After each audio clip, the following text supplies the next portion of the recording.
Olá, pessoal do primeiro ano do Colégio Novo Milênio. Bom, vamos falar hoje sobre solos, certo? Gente, a gente já começou a ver, né, sobre alguns agentes externos do relevo e entre eles está aí a questão do intemperismo. Então, o intemperismo é justamente o que dá origem aí aos solos, tá certo? Solo vai ser toda a camada superficial, gente, da crosta terrestre. Então, é realmente esse solo, essa terra mesmo que a gente pega, tá certo? Então, essa terra, esse solo, essa camada superficial, que no caso aí vai ser formada tanto de matéria orgânica como também de minerais e assim por diante, tá? Então, vamos entender aí o que significa solo e as origens dele, tá certo? Aqui a gente tem, ó, na página 513, unidade 2 do caderno 2, tá, gente? Página 513. Olha, solos fala o seguinte. A gente vai ter a definição aqui no início, que diz assim: o solo é a camada externa da Terra, formado inicialmente pela desagregação da rocha matriz. Essa rocha matriz, gente, é a rocha mãe, tá certo? Então, ó, em cima da crosta terrestre, né, a gente vai ter aí as três camadas da Terra. A gente tem o núcleo, o manto e a crosta. Em cima da crosta terrestre, a gente tem aí vários minerais, né? Várias camadas aí que a gente chama isso de solo. Essa rocha mãe é a rocha aí inicial da crosta terrestre. Essa rocha que foi solidificada aí pelo magma, tá? Pelo resfriamento do magma lá no início da formação da Terra. Então, quando a rocha ela tem esse processo de intemperismo, que ela tem essa desagregação, misturado aí a outros minerais, né? Que foram formados aí no caso, através realmente dos agentes internos da Terra, quando a gente tem vulcanismo, quando a gente tem terremotos, a gente tem alguns minerais aí que foram formados aí das eras geológicas, tá certo? Misturando com água, então a gente vai ter aí a presença do solo, que é essa camada superficial. Então a rocha mãe é essa rocha do início mesmo da formação aí da Terra, tá certo?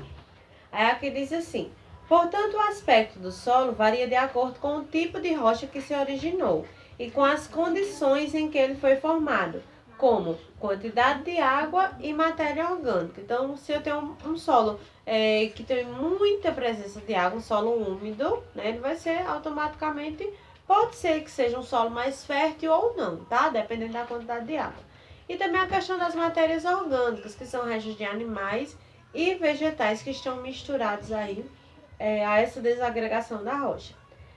Aí aqui diz assim: como a quantidade de água e matéria orgânica, isto é, restos de vegetais e animais decompostos por fungos e bactérias que dão origem ao humus, que determina o grau de fertilidade do solo e varia de acordo com o clima.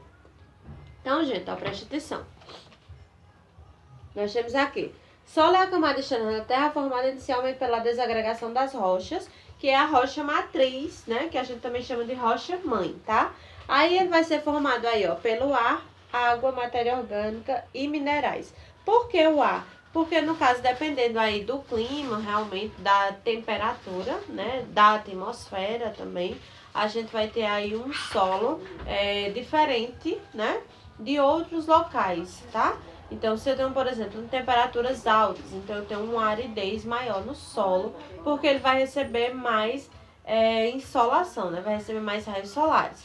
Se eu tenho locais onde a temperatura é muito baixa, né? Por exemplo, onde a gente tem um clima polar, então esse solo ele vai ser recoberto aí por uma camada de gelo, tá? Então vai ser recoberto aí por essa calota polar, tá? Então por isso que o ar, né, ele vai ser importante aí, mas nesse sentido mesmo aí de ser a atmosfera, tá, gente? Os climas, ok? Aí aqui a água, matéria orgânica, que são os restos de animais e vegetais, e os minerais, né, do próprio solo, que foram aí da desagregação dessa rocha, tá? Aí aqui nós vamos ter os três tipos de solo, que no caso vão ser solos que a gente vai chamar de zonais, intrazonais e azonais, tá, gente? Dependendo aí da questão dominante dele, ok? A gente vai ver sobre os tipos de solo. Mas antes a gente vai ver aí sobre os horizontes. O que são os horizontes? Olha só, vocês têm uma tabelinha aqui na página 514 e esses horizontes são realmente aí as camadas do solo. Então, todo o solo vai ter essas camadas aqui, ó, que a gente vai chamar de horizonte O, A, B, C e R. Pode ser que perca alguma dessas camadas? Pode acontecer. Quando a gente não tem uma dessas camadas, dependendo aí da questão da presença de matéria orgânica, tá? Aí aqui, ó. Horizontes do solo são as diferentes camadas que podem ser observadas em um corte vertical do terreno. Cada horizonte do solo apresenta variação de cor, textura, quantidade de matéria orgânica e tamanho dos fragmentos. Observe atentamente o perfil do solo a seguir. Olha, nessa tabela, gente, a gente tem aí a rocha matriz, que a gente vai chamar de horizonte R. Essa rocha matriz é a rocha matriz inalterada, ou seja, do jeito que ela foi formada aí no início da formação da Terra, tá? Aí a gente vai ter, ó, o horizonte C, né, aqui embaixo, que vai ser aí chamada de regolito, é um material decomposto proveniente da rocha matriz, ou seja, quando essa rocha matriz, ela tem essa desagregação, sofre esse intemperismo, aí a gente cria, no caso, em cima dessa rocha matriz, um horizonte que a gente vai chamar de horizonte C, tá? Horizonte B, ele vai ser bastante intemperizado, pouco afetado pela erosão natural e pela ação do homem. Pouca matéria orgânica, muita matéria mineral e cor geralmente vermelha ou amarela. Ele recebe materiais lixiviados do horizonte A, né? No caso, desse horizonte aqui, no caso ele vai receber aí bastante sedimentação, tá certo? Esse vai ser bastante intemperizado, vai sofrer um intemperismo físico, ok? Aí a gente vai ter aí pouco afetado pela erosão natural e pela ação do homem, porque aí no caso vai ser o que a gente chama de subsolo, tá? E a letra A, no caso o horizonte A, tem aí, apresenta a maior quantidade de matéria orgânica decomposta e misturada com elementos minerais. Sofre perdas de minerais, o ferro e o alumínio, por meio da lixiviação, que vai ser a ação das águas. Nas áreas cultivadas está em contato direto com a atmosfera, contém as raízes dos vegetais. Então é nessa área, gente, nesse horizonte A, que a gente vai ter realmente aí a presença, né, das raízes quando você tem aí plantações, né? Então ela vai estar misturada aí nesse horizonte A por causa dessa matéria orgânica, né? Ela vai se misturar a essa matéria orgânica. Vai ter alguns minerais sim, tá? Mas só que a maior parte dos minerais vai estar aí no horizonte B e C, tá, gente? No horizonte A é mais matéria orgânica mesmo, restos de animais e vegetais. E no horizonte O vai ser a camada mais superficial, a camada mais fininha aí do solo mesmo, que contém somente 20% de matéria orgânica, né, animal e vegetal, em diferentes graus de decomposição, que vai formar o que a gente chama de humus, tá? Ou simplesmente adubo, tá? Então, os restos de animais e vegetais, que vai transformar esse solo aí, o horizonte O, vai mostrar se esse solo vai ser fértil ou não, dependendo da quantidade de matéria orgânica encontrada nele. Aí aqui a gente vai ter as origens do solo, que são esses três que eu falei para vocês aqui. A gente vai ter esses três tipos de solo, né? Os solos zonais, os intrazonais e os azonais, tá? Aí aqui nós estamos falando assim: a origem dos solos é classificada com as seguintes formas de solo. Os solos zonais, que a gente também chama de eluviais, constituídos pela desagregação e decomposição de rochas do próprio local, como os latossolos, os podzóis e Chernozem. Os latossolos, característicos de climas quentes e úmidos, apresentam-se muito espessos e porosos. Aí a terra roxa, como na região sul do Brasil, é formada pela decomposição do basalto. O massapê, na região nordeste, é resultante da intemperização do gneiss do granito, tá? O gneiss do granito no caso, o granito é a rocha, e o gneiss é como se fosse a metamorfose dessa rocha, uma rocha metamórfica, tá? Esses dois tipos de latossolo apresentam alta fertilidade. Então, a gente tem aí dois exemplos de latossolo. A terra roxa e o massapê, né? Aqui presente no nosso Nordeste. Aí, os podizóis formam-se em áreas úmidas e frias e constituem também solos férteis. O Chernozem, por sua vez, é um solo zonal pouco espesso que se desenvolve em regiões com verão seco e quente e inverno frio.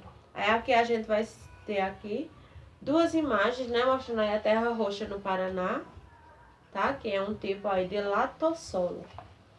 Aí o segundo tipo de solo, os solos intrazonais. São solos bem formados que se desenvolvem sob a ação de alguma característica local dominante, como grau de umidade ou concentração de determinados tipos de sais. São exemplos de solos intrazonais os solos hidromórficos, que são formados em áreas úmidas, como as planícies aluviais ou as áreas próximas de rios e lagos, e os solos salinos ricos em sais solúveis. E por último, a gente vai ter o último tipo de solo aí, que é os solos azonais.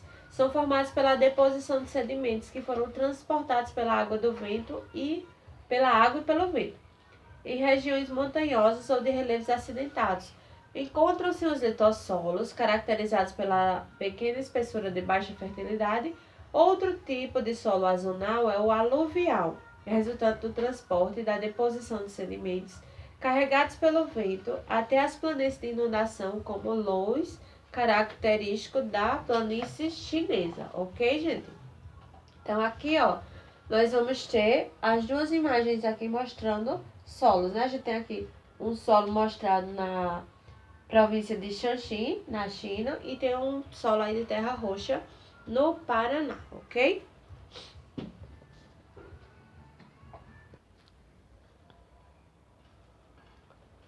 Vamos lá, pessoal, retomar aqui, ó.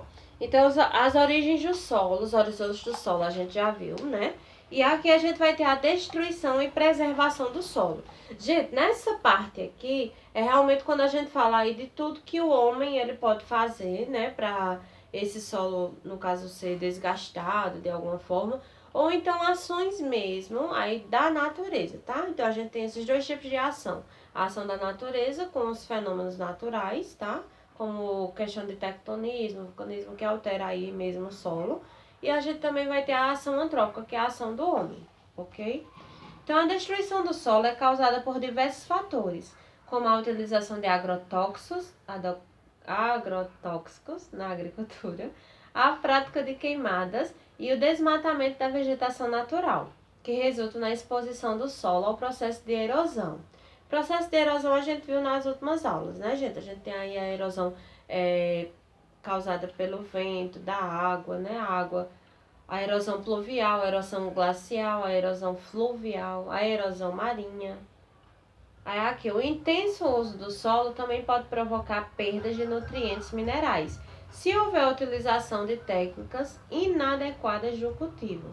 Além disso, em regiões de clima quente e chuvoso, os solos podem sofrer um endurecimento chamado de laterização, resultante da infiltração da água nos solos, o que promove a lavagem ou lixiviação dos minerais solúveis e a formação de uma crosta de ferrugem que endurece a terra. Então, a lixiviação, gente, ó, vamos supor, aqui no horizonte O, né, a gente vai ter muita camada orgânica, tá? A gente vai ter muitos restos de animais e vegetais. Então, quando o solo ele recebe muita água, o que é que acontece?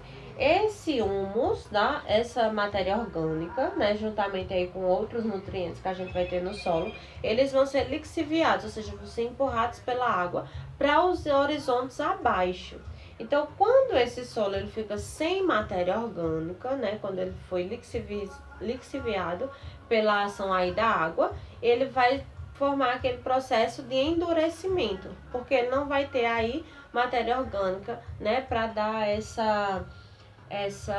digamos assim, essa diversidade, né, esse nutriente aí, esses nutrientes que a gente realmente precisa no solo. Então, quando o solo ele fica sem essa fertilidade, né, ele vai ter esse processo que a gente vai chamar de laterização, que é um processo de endurecimento do solo.